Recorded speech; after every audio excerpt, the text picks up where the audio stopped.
Welcome back. What can I do for you?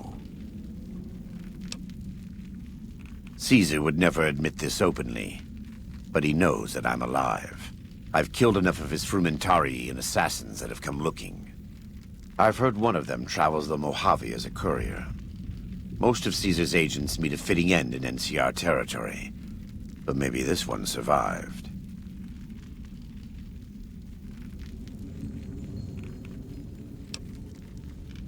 I think that would put him, and you, in a difficult position. Caesar has agents looking for me, but he won't admit I'm alive. And even if you killed me, he can't acknowledge that. To do so would be to admit I had never died, that Caesar made a mistake. No, he lives by his lies and shall die by his lies. There is no escaping it. I am a new Canaanite. We believe we are the heirs of a spiritual tradition, given to our ancestors thousands of years ago. We have made and kept covenants with our Lord God to honor his laws. In exchange, we are promised eternal salvation after this life. A day will come when our Lord returns to judge us all. Until then, we must honor his laws and start others along the path of salvation if we can. That's why we trade with others and work the tribes. We have more than food and medicine to offer. Good news is our most valuable commodity.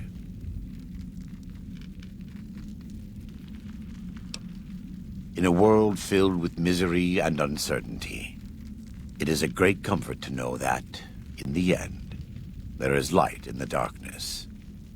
Every day we move closer to our judgment. We must do our best to walk in the footsteps of our Lord, and teach others how to do the same. For many of us, the road is a difficult one, but the path is always there for us to follow, no matter how many times we may fall. Every day. Some days are harder than others. In the Great Basin and Colorado Plateau, all tribes are known for a specific weapon. Whitelegs are known for their big submachine guns, storm drums. They broke into an armory near Spanish Fork and have been using them for years. Of course, the Dead Horses have their wooden war clubs, and even the Sorrows have their Yao Guai gauntlets. This type of .45 automatic pistol was designed by one of my tribe almost 400 years ago. Learning its use is a new Canaanite rite of passage. I wouldn't say that. I am the acting war chief for the Dead Horses. They look up to me for such matters, but I only have the authority they give me. Daniel is the spiritual leader and main link of the new Canaanites to the Sorrows. He's up in the Narrows right now. A great deal. There are 3, make that 4, tribes here in Zion. You've already met the Whitelegs on the way in. In this camp, you'll find Dead Horses. In the Narrows, the Sorrows. And finally, there's Daniel and myself. We're new Canaanites. They attack everyone who isn't a Whiteleg, especially caravans. They don't know how to survive on their own, so they have to raid. But as for why they are here, they are trying to wipe us out. All of us. They want to join Caesar's legion, and they can only prove their worth by destroying the new Canaanites and everyone we shelter. Most don't. It's been hundreds of years since the war. They've developed their own languages. Take the Dead Horses. We think they were originally refugees from a place called Rez, east of the Grand Canyon. They speak a combination of Rez and a language spoken by travelers who were visiting Rez when the bombs fell. Over time, the 2 languages blended. I was a translator years ago, but it's hard to keep up with all of the tribal variations. The valley belongs to God, but no. The Dead Horses live at Dead Horse Point, up the Colorado River. They came here because I asked them to. Before I returned to the fold, I visited them years earlier.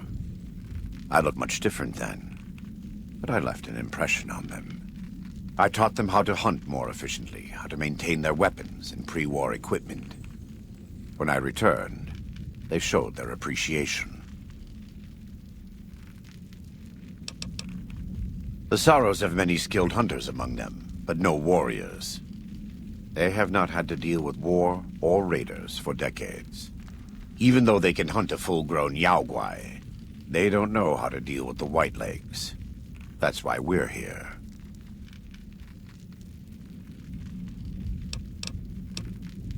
We wear more clothing than them and understand more about technology. But we're still a tribe, a linked family of families. The Boneyard, Phoenix, New Vegas, they're just places, metal and stone.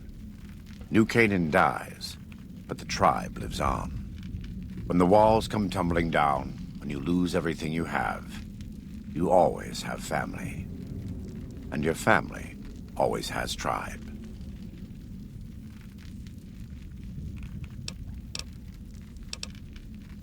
Of course.